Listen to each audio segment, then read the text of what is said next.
शिक्षा क्रांति लाएंगे, हम आगे बढ़ते जाएंगे। ज्योति जगाकर ज्ञान की हम सबको राह दिखाएंगे। प्यारे बच्चों, शिक्षा क्रांति चैनल में आपका स्वागत है। जैसा कि आपको पता है कि नवंबर माह में हमारा नेशनल अचीवमेंट सर्वे के अंतर्गत टेस्ट होना है। उस टेस्ट में किस प्रकार के प्रश्न आएंगे और उन्हें हमें हल करके किस प्रकार OMR शीट पे फिल करना है, ये आज की वीडियो में हम जानेंगे।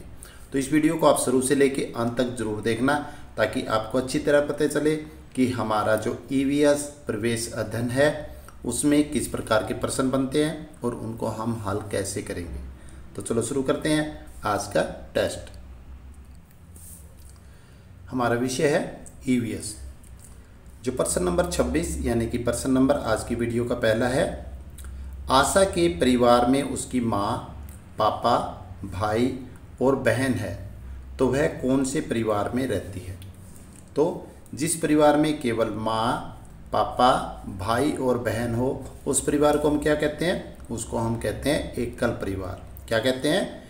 एकल परिवार। और जिस परिवार में माँ, पापा, भाई, बहन, दादा, दादी, चाचा, चाची, उनके बच्चे, ताऊ, ताई आदि जब इकट्ठे रहते हैं उसको हम क्या कहते हैं? संयुक्त परिवार। तो इसमें प्रश्न नंबर जो 26 है, इसके अंदर केवल माँ, पापा और भाई बहन की बात हो रही है। तो ये हमारा कौन सा परिवार हुआ? ये हमारा हुआ एकल परिवार। तो प्रश्न नंबर 26 का सही ऑप्शन क्या है? Option B. अब इसको हमें किस प्रकार फिल करना है? जैसे हमारा OMR शीट पे प्रश्न नंबर 26 मिलेगा, उसके सामने हमें 4 गोले दिए होंगे। उन 4 गोलों में क्योंकि हमारा उत्तर बी है तो ये ए है, ये बी, तो जो बी गोला है उसको हमें पेंसिल से पूरा काला करना है, उसको पूरा भरना है। तो प्रश्न नंबर बी का सही ऑप्शन है ऑप्शन बी। चलते हैं प्रश्न नंबर 27। हम नहाने के लिए स्नानागार में जाते हैं, मम्मी खाना बनाने के लिए कहाँ जाती है। तो जो स्नानागार होता है वो नहाने के काम आता है, और खाना हम कहाँ पर बनाते हैं? हमें ऑप्शन दिए हुए हैं, सोने के कमरे में, रसोई घर में, आंगन में या छत पर। तो मम्मी खाना बनाने के लिए कहाँ जाती है? आपको पता है कहाँ जाती है? रसोई घर में। कहाँ जाती है? रसोई घर में। तो प्रश्न नंबर 27 का ऑप्शन क्या है? Option B. तो उसी प्रकार प्रश्न नंबर 27 OMR शीट में प्रश्न नंबर 27 में जाएंगे, वहाँ पर फिर हमें 4 गोले मिलेंगे और उन 4 गोलों में जो ऑप्शन बी है उसको हम फिल कर देंगे। प्रश्न नंबर 28। आप अपने दादाजी की सहायता किन कार्यों में करते हो? किन कार्यों में करते हो? दवाई लेने में, क्योंकि दादाजी क्या होते हैं? बुजुर्ग होते हैं, तो दवाई लेने में हम उनकी सहायता करते हैं। घूमने जाने में, और जब वो बाहर जाते हैं तो उनके साथ भी हम जाते हैं। खाना खाने में, तो खाना खाने में भी हम उनकी मदद करते हैं, उनको खाना देते हैं। साथ में सब्जी वगैरह जो चीज़ की ज़रूरत होती है वो भी हम देते हैं साथ साथ में। तो देखिए तीनों ऑप्शन हमारे सही है। तो लास्ट ऑप्शन क्या है? उपरोक्त सभी में। इसका मतलब क्या हुआ? इन सब में हम अपने दादाजी की सहायता करते हैं। तो हमारा उत्तर क्या होगा? ऑप्शन डी, उपरोक्त सभी में। तो प्रश्न नंबर 28 का सही उत्तर क्या होगा? Option D. तो 28 में जो हमारा गोला दिया होगा, जो लास्ट गोला है ऑप्शन डी, वो हमें फिल करना है। चलते हैं क्वेश्चन नंबर 29 में। आपके पापा के भाई की पत्नी आपकी क्या लगती है? तो बच्चों हमें पहले ये पता होना चाहिए कि पापा के भाई हमें हमारे क्या लगते हैं। पापा के भाई क्या लगते हैं? हमारे चाचा और ताऊ जी। तो चाचा की पत्नी हमारी क्या लगी? चाची, और ताऊ जी की पत्नी ताई। तो इसमें देखते हैं, बहन नहीं लगती, बुआ वो भी नहीं लगती, मम्मी भी नहीं लगती। तो यहाँ पर किसकी बात हो रही है? चाचा की। तो पापा के भाई हमारे चाचा होते हैं, और चाचा की पत्नी क्या लगती है? चाची। तो प्रश्न नंबर 29 का सही उत्तर क्या होगा?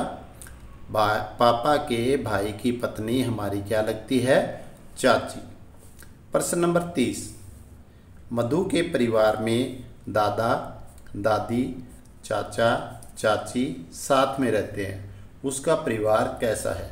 तो हमने प्रश्न नंबर 26 किया था, उसमें मैंने आपको बताया था कि जिसमें केवल मम्मी पापा और बच्चे हो वो एकल परिवार होता है, और साथ में अगर दादा दादी चाचा चाची या ताऊ ताई साथ में रहते हैं तो वो कौन सा परिवार होता है, वो संयुक्त परिवार होता है। कौन सा होता है, वो संयुक्त परिवार होता है। तो प्रश्न नंबर 30 का सही उत्तर क्या होगा, ऑप्शन बी संयुक्त परिवार। प्रश्न नंबर 31, अवनी की दादी जी के बेटे का बेटा अवनी का क्या लगा। तो देखिए पहले ये अवनी है, इसकी दादी जी के बेटे यानी कि अवनी के पापा, क्योंकि अवनी की दादी जी है ये और दादी जी का बेटा उसका पापा या फिर चाचा लगा, और उसके बेटे का बेटा, इसका बेटा क्या लगेगा उसका, अगर वो पापा है तो भाई लगा, अगर चाचा है तो भी उस चाचा का बेटा क्या लगता है, भाई, और अगर ताऊ जी है वो भी उसका बेटा भी क्या लगेगा, भाई। तो इसका सही उत्तर क्या होगा, भाई, ऑप्शन बी भाई, यानी कि दादी के बेटे का बेटा। तो दादी का बेटा कौन हो सकता है, पापा हो सकते हैं, चाचा हो सकते हैं, ताऊ जी हो सकते हैं। तो पापा का बेटा भाई होता है, चाचा का बेटा भी भाई होता है और ताऊ जी का बेटा भी भाई होता है। तो प्रश्न नंबर 31 का सही आंसर क्या होगा, ऑप्शन बी भाई। चलते हैं नेक्स्ट क्वेश्चन में। प्रश्न नंबर 32, दादी जी आपकी गलतियों को माफ़ कर देती है, क्यों। देखिए जब हम कोई गलती करते हैं तो हमारी जो दादी जी होती है वो हमारी गलतियों को माफ़ कर देती है, क्योंकि आप उन्हें मना लेती हो, आप झूठ बोलती हो, आप रोती हो, आप अपनी गलती मानकर उसे सुधार कर लेती हो। तो कब माफ़ करती है दादी जी, जब हम अपनी गलती मानकर हम उसे सुधार लेते हो तो दादी जी हमें माफ़ कर देती है। तो प्रश्न नंबर 32 का सही उत्तर क्या होता है, आप अपनी गलती मानकर उसे सुधार लेती हो। तो प्रश्न नंबर 32 का सही उत्तर है ऑप्शन डी। चलो चलते हैं नेक्स्ट क्वेश्चन।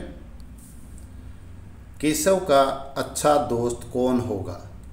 केशव का अच्छा दोस्त कौन होगा, तो दोस्त कौन अच्छा होता है, जो उसकी लड़ाई झगड़े में मदद करे, जो उसको पेपरों में नकल करवाता हो, जो पढ़ाई में उसकी मदद करता है, जो उसे स्कूल से भागने में मदद करता है। जो अच्छा दोस्त क्या कौन होता है, अच्छा दोस्त वो होता है जो उसकी पढ़ाई में मदद करता है। देखिए लड़ाई झगड़े है वो गलत कार्य होते हैं, पेपरों में नकल करवाना वो भी गलत कार्य है, और स्कूल से भगाना भी गलत कार्य है। तो अगर ऐसा कोई दोस्त करता है वो दोस्त नहीं होता, दुश्मन होता है। तो दोस्त कौन होता है, जो उसकी पढ़ाई में मदद करता है, जो पढ़ाई में उसकी मदद करता है या फिर आपकी मदद करता है, वही अच्छा दोस्त होता है। प्रश्न नंबर 34, यदि कोई अजनबी आपको कुछ खाने को दे और अपने साथ चलने को कहे तो आप क्या करोगे।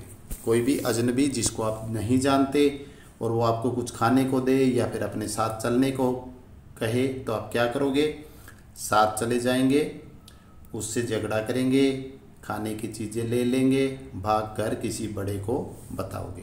तो इसका सही उत्तर क्या होगा बच्चों, हम भागकर किसी बड़े को बताएंगे कि कोई अजनबी है हमें खाने के लिए कुछ दे रहा है और साथ चलने के लिए कह रहा है। तो हमें कभी भी किसी अजनबी के साथ कहीं नहीं जाना चाहिए और ना उससे कुछ लेकर खाना चाहिए।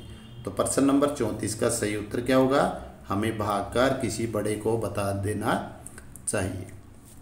चलते हैं next question, question number 35, Radha को उसके पड़ोसी द्वारा छूना बिल्कुल पसंद नहीं तो उसे क्या करना चाहिए।